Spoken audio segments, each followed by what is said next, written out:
Hola, muy bien, vamos a comenzar el tema de los modelos científicos. Para eso vamos a usar este texto que elegí, que está escrito por un colega y amigo de Buenos Aires, que es de la UBA, Universidad de Buenos Aires, Alejandro Cassini. Esto está publicado en el Diccionario Interdisciplinar Austral, así es que pueden acceder a él vía internet o usar el PDF que yo les he dejado en el aula virtual. Muy bien. Este artículo, si bien es del 2017, sigue actualizado y vamos a leer ahora juntos la primera parte. Entonces, como ya les había anticipado al inicio del ramo, ¿no es cierto? En la parte final nos vamos a dedicar al estudio de los modelos científicos. Es un tema bastante actual, es lo que se está discutiendo en este momento en casi todo el mundo, y es importante que ustedes tengan una noticia y tomen contacto con las nociones fundamentales, ¿no?, que tienen que ver con modelos científicos. Entonces vamos a iniciar leyendo este pequeño, esta pequeña intro que ustedes tienen aquí y los voy a ir orientando para la resolución del cuestionario. Dice acá: los filósofos de la ciencia, estoy acá arriba, los filósofos de la ciencia han reconocido desde hace ya varias décadas que una de las principales actividades de la práctica científica normal consiste en la construcción y aplicación de modelos. Claro, ¿por qué señala esto y por qué dice desde varias décadas? Piensen ustedes que estamos en 2020, esto debe ser 3 o 4 décadas, desde 1980, 1990, 2000, 2010, 2020. ¿Por qué dice esto? Y bueno, porque antes de 1990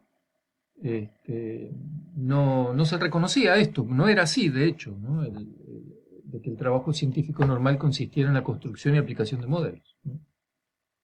Una descripción de estas prácticas de la ciencia, que son tanto teóricas como experimentales, muestra que hay numerosos tipos de modelos científicos, entre otros mapas, maquetas, iconos, prototipos, sistemas de ecuaciones y simulaciones computacionales. Un modelo, por consiguiente, puede ser tanto un objeto concreto como un objeto abstracto, ¿no es cierto? Como un objeto concreto es un modelo, ¿no? Quizás el mapa es el modelo más utilizado o con el cual están más familiarizados los seres humanos, la cuestión de utilizar un mapa, ¿no es cierto? Un mapa reuniría prácticamente todas las características de lo que es un modelo. Ustedes se concéntrense en lo que es un mapa y van a ir entendiendo a qué se refiere este tema, ¿no es cierto? A propósito de eso, les agregué un pequeño cuento de ficción eh, para que lo estudien y saquen provecho de él. Entonces dice, además, estoy acá, es evidente que los modelos desempeñan funciones muy diversas que van desde la predicción teórica hasta la enseñanza de la ciencia, ¿no es cierto? O sea que se usan modelos para predecir, como por ejemplo lo que han leído tanto en el diario ahora sobre las predicciones a partir de los modelos matemáticos respecto de la pandemia, del COVID-19, ¿no es cierto? Cuando dicen, en agosto ya no va a haber contagiados. Entonces, bueno, eso lo hacen sobre la base de modelos, usan modelos. Lo vamos a ir descubriendo aquí bien de qué se trata. Y también para la enseñanza de la ciencia, ¿sí? Un modelo, ¿no es cierto?, tiene así como una función pedagógica. La función heurística de los modelos, heurística se refiere aquí a lo que tiene que ver con la creación y producción de cosas nuevas, ¿no es cierto? La función heurística de los modelos se admite de manera casi unánime, ¿no es cierto? Es decir, que el modelo o la modelización, si ustedes quieren, es el lugar donde tiene lugar la creación. Vamos a ver qué detalles de esto. La capacidad explicativa de los modelos, en cambio, ha sido más discutida, ¿no es cierto? Es decir, se pone el peso en que son heurísticamente muy fructíferos, pero se discute mucho sobre realmente qué explican los modelos a la hora de explicar la realidad, ¿no es cierto? qué acción o qué función tienen ahí los modelos. En cualquier caso, la finalidad con la que se construyen los modelos depende de los intereses de los usuarios de tales modelos. Un mismo modelo puede desempeñar varias funciones a la vez en un mismo contexto de aplicación, así como migrar usualmente luego de sufrir modificaciones de un contexto a otro e incluso de una disciplina, ¿no es cierto?, a otra diferente. La concepción predominante de los modelos ha procurado comprenderlos en función del concepto de representación. Aquí enganchamos con lo que estuvimos estudiando sobre Sheffer, ¿cierto? Entonces fíjense cómo aquí Cassini repite un poco lo que se dice en la comunidad científica, ¿no es cierto?, lo que se reconoce en la comunidad científica, que es la concepción predominante, la más usada, la más extendida, es la de que los modelos representan, ¿no? Naturalmente que eso no soluciona mucho el tema, ahora hay que decir bien qué quiere decir representación, o sea, ustedes ya han tomado contacto con lo complejo y profundo que es el tema, ¿no? De esta manera, los modelos se han concebido como representaciones idealizadas o simplificadas de los fenómenos, de modo que el carácter representativo será la propiedad esencial de los diferentes tipos que los diferentes tipos de modelos tienen en común, que todos representan, ¿no es cierto? Como les digo, hay que aclarar esto. Y también hay que aclarar qué quiere decir idealizadas, ¿sí? Una idealización. Son todos términos técnicos. Sin embargo, el concepto mismo de representación, que proviene de la filosofía del lenguaje y de la mente, ha sido refractario al análisis filosófico. Es decir, no hay un análisis filosófico certero y correcto que resuelva el tema de la representación. Por lo tanto, fíjense lo que dice acá, no existe una teoría de la representación científica que tenga consenso en la comunidad de filósofos de la ciencia. Frente a esta dificultad, se han intentado elaborar una concepción no representacionista de los modelos que todavía es incipiente. Y, entre paréntesis, a la cual yo pertenezco. Esta no representacionista inferencialista. Ya les voy a hablar de eso un poquito al final.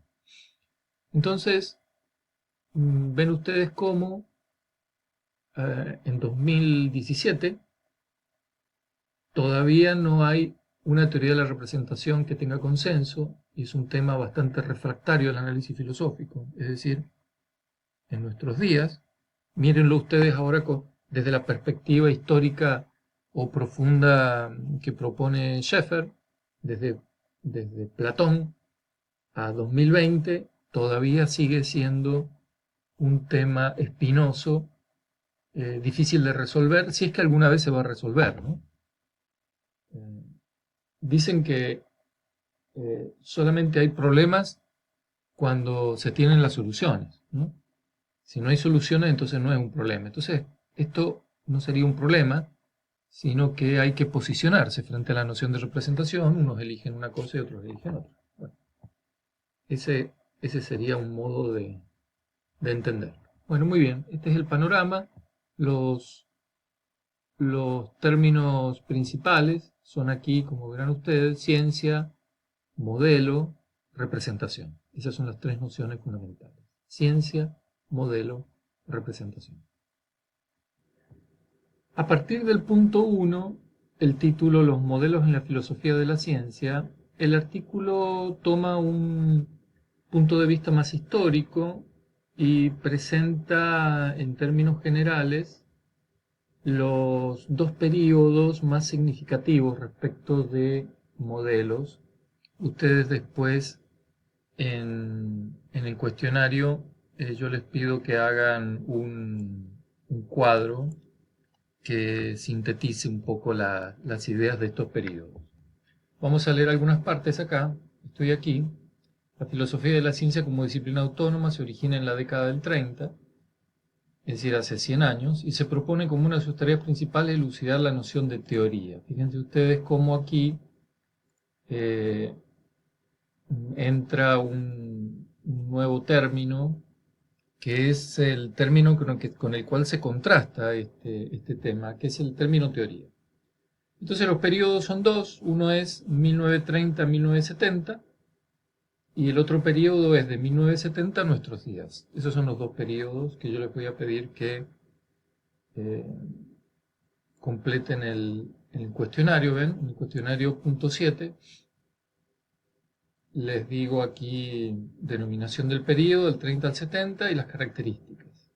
Sección 1.4 y también el punto 4.2. Acá las razones del cambio, por qué se pasa de uno a otro, y después la del 1970 a nuestros días, el otro periodo. Entonces, en esta primera etapa, la característica principal es la noción de teoría, ¿no es cierto? Elucidar la noción de teoría. En esta primera etapa, 1930-1970, los modelos son casi inexistentes, es decir, ocupan un lugar muy secundario, muy subsidiario de las teorías, tienen una función casi ejemplificadora. De 1930 a 1970 los modelos no tienen ninguna función protagónica, digamos. Estamos hablando de Carnap, Reichenbach, Nagel, Hempel, incluso el mismo Popper, como él señala acá. Y luego viene un segundo periodo donde desde 1970 la atención de la práctica científica, ¿no es cierto?, está más centrada en la noción de modelo. Acá estamos hablando, piensen ustedes que estamos haciendo filosofía de la ciencia, es decir, que somos observadores desde el balcón de la filosofía de lo que hacen los científicos, ¿no es cierto? O sea, lo que pasó desde 1970 no es una cuestión que tenga que ver con los filósofos, sino con los científicos, ¿no? Lo que se ha verificado es que en los laboratorios o la práctica científica concreta le da cada vez más protagonismo a los modelos. Es muy interesante en este sentido este libro que está acá, el de Daniela Weiler Jones, pobrecita que falleció hace poco. Ella hizo un librito muy bonito que les invito a buscarlo y a leerlo. Búsquenlo al final del texto, Daniela Weiler Jones 2009, donde ella hace entrevistas. Fíjense que es un método de trabajo que no es muy propio de la filosofía, pero ella hace unas entrevistas a diversos científicos de diferentes áreas y los entrevista al respecto de sus prácticas científicas, en qué consiste, en qué no consiste, y bueno, y ahí se puede ver el protagonismo de la noción de modelo.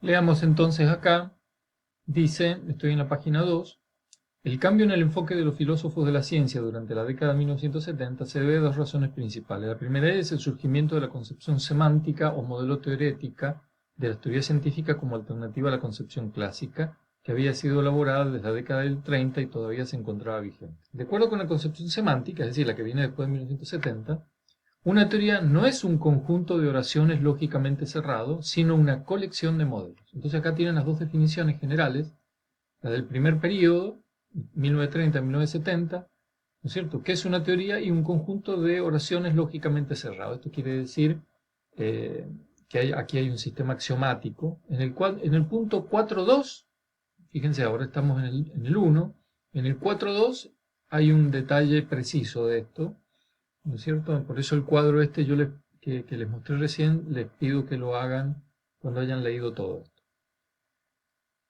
Y la segunda razón proviene de la creciente orientación de los filósofos de las ciencias hacia el análisis de las prácticas científicas concretas, sobre todo a partir de la década de 1980. El estudio de las prácticas científicas reveló a los filósofos, entre muchas otras novedades, que la producción de teorías es un fenómeno relativamente poco frecuente, es decir, los científicos no van con un libro de teoría bajo el brazo al laboratorio a hacer ciencia. Eso en las películas de ficción es así, ¿no es cierto? En los laboratorios se trabaja con modelos. En la práctica de la ciencia normal, como dice acá, en cambio, resulta mucho más importante la elaboración y empleo de modelos, frecuentemente con una finalidad puramente instrumental y de carácter predictivo. ¿Por qué? Y porque el científico se enfrenta a problemas y para solucionarlos, modelar es el camino más directo.